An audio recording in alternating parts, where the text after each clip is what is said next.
Every morning, the countdown begins for the markets with meticulous research and analysis designed to help you capitalize on the trading day. Beaming live from the CNBC TV 18 Motilal Oswal studio.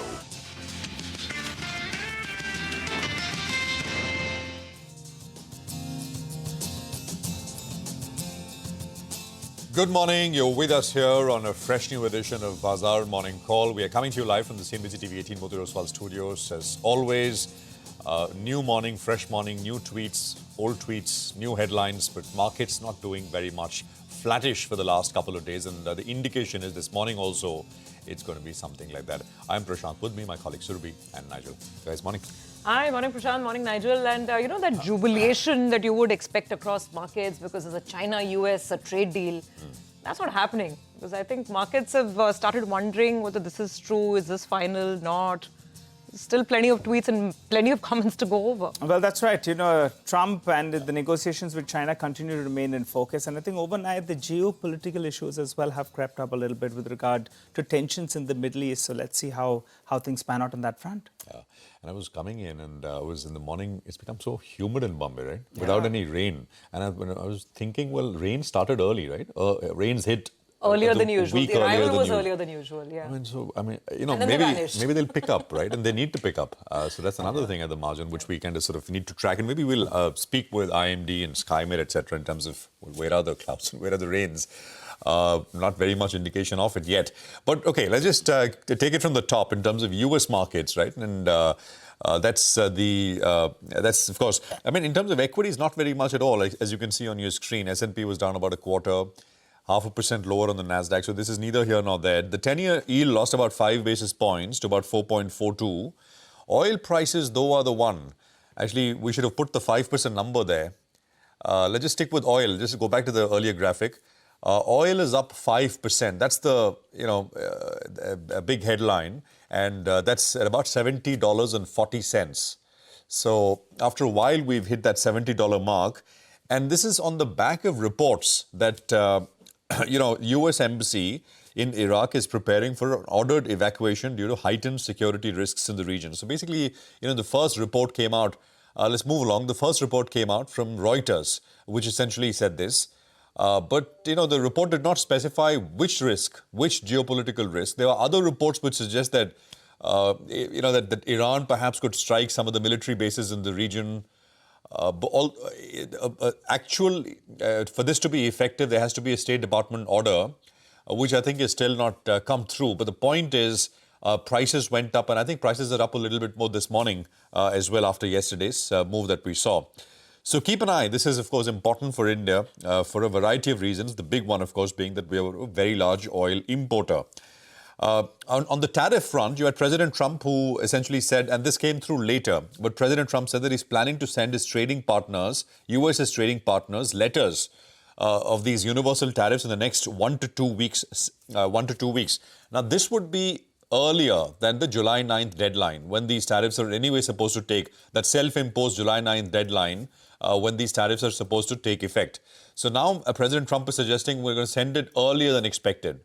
Markets are not really too bothered in that sense, because you have people like Scott Bessent, etc., saying that it's possible that good faith negotiations will continue even after 9th of July. I mean, the president will allow for it if he's not going to sort of stick with that self-imposed deadline. So, and I think that's the base case for the market as well. That deadline is there, but is that like a hard stop? Or or is it possible that with important trading partners and negotiations are going on, talks can continue beyond that as well? I think the answer perhaps is yes, and that's the market understanding. The dollar index was down sharply, was about 0.65 lower. That's a broader dollar, 98.45 on that one. Now, yesterday evening, you also had President Trump announcing that US-China have reached a trade deal framework. This is, of course, after the talks in London, although tariff rates are not clear. In terms of these, what's the exchange? The flashpoint was rare earth minerals. President Trump said China will supply rare earth and magnets, and the US will allow Chinese students into colleges and universities. University access for rare earth minerals. I mean, we'll see where this one goes. What was being talked about, of course, is rare earth in exchange for high-tech, NVIDIA high-end chip technology and sort of China being able to access those, but no word on that yet. The other bit was this tariff rates, right? So Trump said that we are getting a total of 55%, China is getting 10%. Again, we need more clarity on what this 55% number is made up of. And I think that's the reason why there was no big reaction in that sense in terms of risk on or anything of that sort.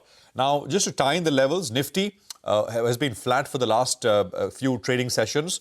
And I think we get a similar kind of day today as well. Support stands at the 40-hourly exponential average, which is 25,011. Resistance comes in at 25,310. And then the 20-day moving, the 17.6% retracement is 25,310. Bank Nifty, for the Nifty Bank, supports come in at 56,395, which is the 40-hourly, and then 55,695, which is 675, which is the 20-day moving average. And on the way up, we basically need to take out the recent high of 57,049. GIFT Nifty gives you a quick sense of how we're likely to start, about 30 points higher. Surabhi. Yeah, absolutely. So I guess oil is the big headline, and that's the sort of the new joker in the pack, because no one was working with this escalation to about 70, and this morning as well, prices are just below that mark as President Trump. And, he indicated this yesterday as well. We took note of this in our morning conversations yesterday also, that he's saying he's disappointed with Iran. And he's going on to say that something has happened to them, and I'm much less confident of a deal being made now. Anyway, let's come to the other tweet. And this is the tweet on, or the post on, the deal with China. He says that it's subject to final approval with President Xi and me. Full magnets and any necessary rare earths will be supplied upfront by China. Likewise, we will provide to China what was agreed, including Chinese students using our colleges, universities. And he says, which has always been good with me. Suddenly, he's very supportive of Chinese students in the US. And then, of course, the issue is, and I think that's what he's taking back to his electorate, that we're still levying 55% tariff on China. China is only levying 10% on us. So now look at the market reaction, and Asian markets are not rising in jubilation or anything. In fact, there's some red on the screens. Most of the markets in the region are pretty range-bound. Japan is lower. And if you look at the mainland Chinese markets, the Hong Kong markets, they're also down. I mean, Hang Seng is down about 0.6%. So, it's kind of markets are taking it in their stride, so to speak. The other piece, of course, is we have to watch out for these quote-unquote good faith negotiations that Prashant was talking about as well, because this came in from Scott Bessent, and he's saying that there could be a reprieve to countries which are negotiating in good faith. And he singled out EU as one such territory. He didn't name us, didn't name India. But let's see what that really means. The other point beyond trade yesterday was the US inflation number, and that's where there is relief, because at least right now, inflation is not spiking in the US. And he mentioned that, President Trump, in one of the tweets again, that inflation is coming down under me. So let's see. The numbers are not beginning to show up the issues. The rate was 0.1% month-on-month increase. The estimate was 0.2%. And even if you're looking at it year-on-year, 2.4%, which was in line with estimates, the core inflation number was actually a lot lower than estimates at 0.1%. For us, the market has been consolidating through and through, and not much has changed on the Nifty. But yes, yesterday the Nifty did manage to stay at least above the 25,100 handle. However, the mid-cap market chose to take a bit of a breather.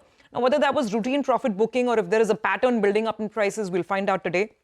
On the flows picture, FII's net sellers yesterday sold off stocks worth about 446 crores.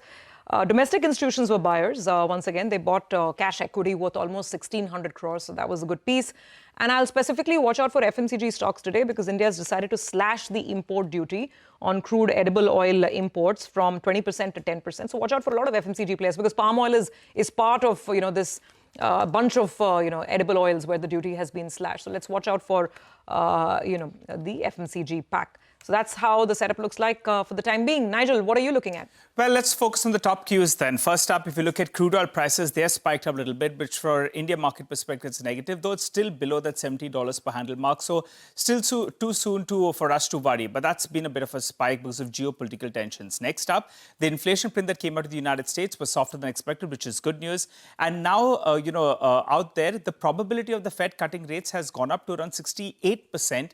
For a September 2025 cut itself. So we'll keep an eye out on that front. And finally, today is Thursday, so we'll have the weekly expiry as well that will play out. So those are the top cues for the day. Just before we get to trade setup, I just want to point out something that Motilal Oswal has put out in their note. They are talking about the profit, as a percentage of GDP. That's moved up to around 4.7%. And that's the highest we have seen in the last 17 years. The last time we saw a number of around 5% approximately was all the way in 2008. So that's good times. And they're calling this the phase 3. We went through a cycle when in fact we were at 5%. Then we went down to around 2.5%. And this is the phase 3 cycle, which is a good sign in terms of profitability as well. Getting back to trade setup though, what happened in yesterday's trading session with regard to the FI position on index futures? Well, they covered some shorts, they added long positions. The short positioning comes down from around 83% approximately. It's come down to around 78% in the last few trading sessions. And that short covering that we've been talking about, I recall that when we were at 1 lakh short contracts, I was telling our viewers that we like that. You like to see some shorts in the system. Because in case the markets find their momentum and you get a bit of a bazooka move or a positive news flow coming in from the RBI, then in fact you do see that those shorts do get covered out. So from around 1.07 lakh contracts on the short side, that's come down to around 86,000 contracts. So clearly a bit of short covering bounce has already played out. But today, since it's weekly expiry, we'll keep an eye out on the options data. And the 25,250 call, fairly active. 25,100 put as well, fairly active. You punch in the premiums and you get a broad range that you're looking at for the day itself. So on the upside, you're looking at that 25,250 to 25,300 odd mark. That becomes the important resistance mark. But going by the options data, that's the number that I'm looking at, 25,280 on the upside. On the downside, going by the writing that we have seen at around that 25,100 put, 25,060, that's the level you want to get to see some kind of support on the downside. So that's about trade setup. But stocks, they're going to be in the news. And the one I'm going to be looking at is MCX. Remember, it's seen a big run in the last few trading sessions. Yesterday, it gave up some part of that. Now, NSE has got SEBI's approval for the launch of monthly electricity futures contracts. So, earlier this week, the street was celebrating when MCX got the green signal. Now, you'll have some competition. NSE as well has got that. And also, if you look at the traded volumes for the past month, they did spike up in the month of April, but from then on, it's been cooling off. I was referring to a Motilal Oswal note. So maybe MCX, after the big run, could see some kind of pressure. Let's see how that goes. Next up, I'm looking at two metal stocks from the same group itself, Vedanta as well as Hindustan Zinc. Now, Vedanta, in the last 1 month or so, it's up only around 15% approximately. But Hindustan Zinc is up close to around 28%. Now, if you just pull up a dual chart between the two, you'll want to see whether or not from here on, Vedanta can actually outperform both Hindustan Zinc. Because valuation-wise, Vedanta is a little bit cheaper. And in Hindustan Zinc, always the fear is when the stock runs up, there could be some supply that comes into the market. So I'll keep an eye out on both these two, a bit of a pair trade out here. For the last month, Hindustan Zinc has outperformed. Can Vedanta outperform from here? That's the one that I'll be tracking. All right, Nigel, thanks very much for that.